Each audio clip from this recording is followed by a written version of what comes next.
Oh, sedang direnovasi ya? Ya.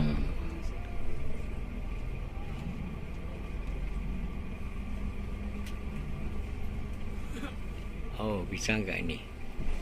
Dia mesti maju. Good. Ini gereja Volta de Santa yang rupa-rupanya sedang direnovasi. Karena rata-rata semua mau renovasi karena mau masuk di bulan suci. Oh, tahun suci ya kan? Jubileum ya. Sudut yang sangat indah di area yang pedesaan, dan kemudian disimpanlah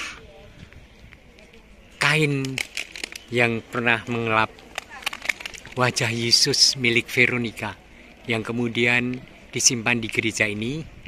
Dan sayang gereja ini baru renovasi untuk mempersiapkan tahun jubileum tahun depan. Indah sekali. Kita masuk. Kita akan naik ke tangga itu untuk melihat kain untuk mengelap wajah Yesus dari Veronica.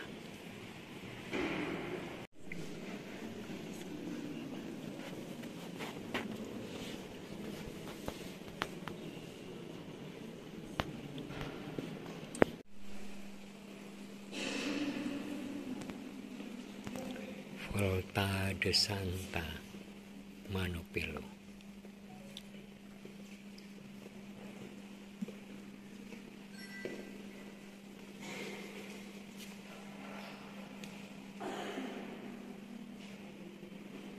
Berapa banyak? Kacang otak, cobain. Oke. Itu banyak lagi lupa. Kacang otak katanya.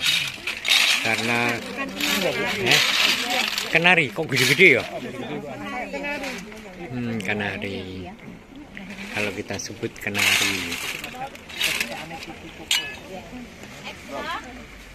Iya sih. Nah. Walnut. Berat ya. Walnut. Oh, kacang otak.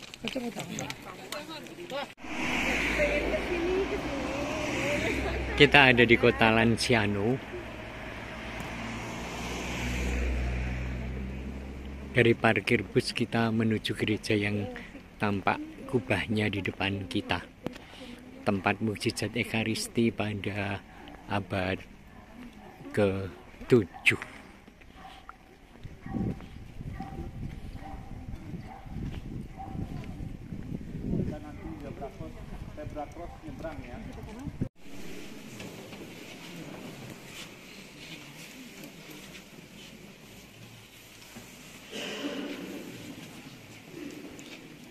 Inilah bagian dalam gereja mukjizat Ekaristi di Lanciano. Kebetulan ini akan ada Ekaristi. Di sini pada abad ke-8 Masehi terjadi mukjizat Ekaristi, di mana ketika konsekrasi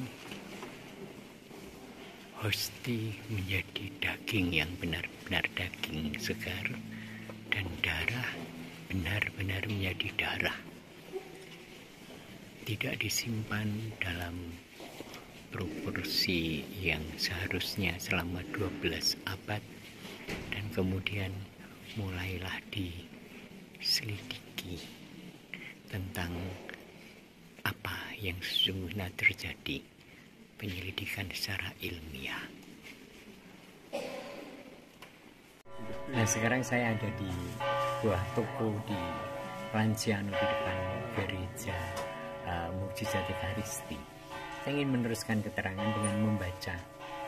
Di kota Lanciano, Italia merupakan sejarah terjadinya mukjizat yang disebut Eucharistic Miracle Catholic, yang artinya fakta bahwa Kristus benar-benar memanifestasikan dalam Ekaristi, dalam wujud hosti berubah menjadi daging hidup dan anggur menjadi darah. Itu terjadi pada abad ke-8 atau tahun 700-an.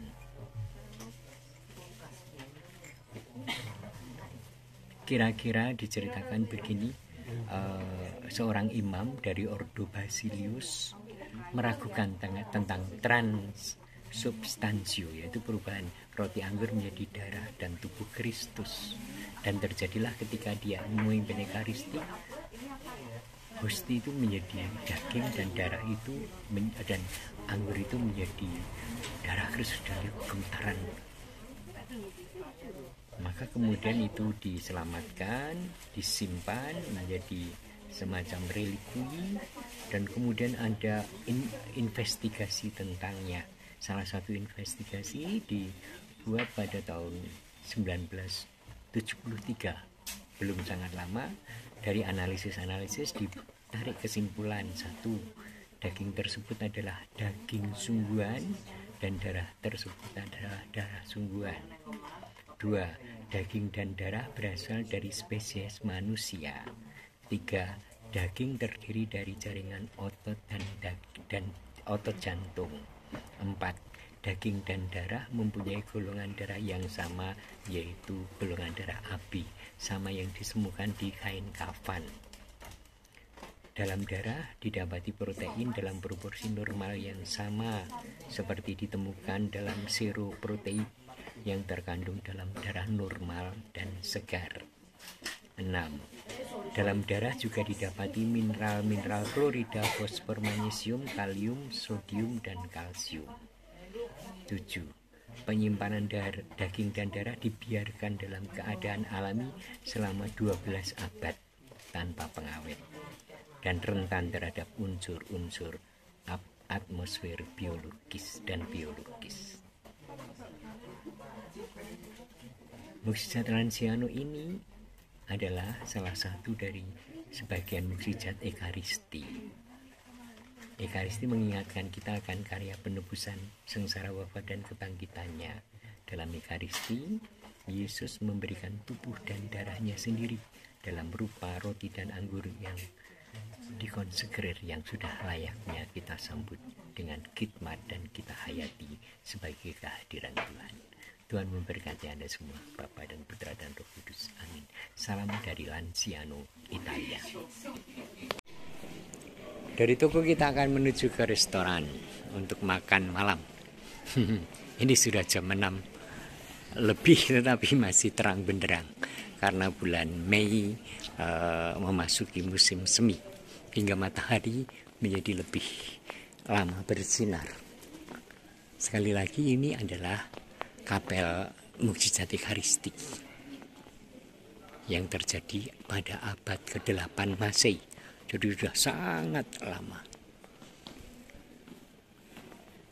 Lanciano adalah kota tua, kampung, hampir tidak ada orang. Nih, dan kita akan makan di bar restorante. Ini wujudnya. Kita masuk ke sana. Nih.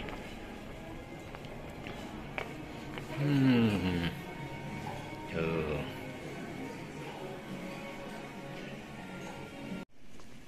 Menyusuri kampung-kampung tua di Lanciano. Nih, kita memasuki lorong-lorong karena peristiwa mukjizat Ekaristi itu terjadi di abad ke-8. Bisa dibayangkan kemudian banyak orang yang datang di sini karena kemudian menjadi tempat peziarahan dan mendirikan rumah-rumah. Maka ini memang kampung yang sangat tua, walaupun mungkin bukan dari abad ke-8 sesudahnya. Tapi lihat, klasik Eropa. Saya senang menikmatinya. Klasik Eropa.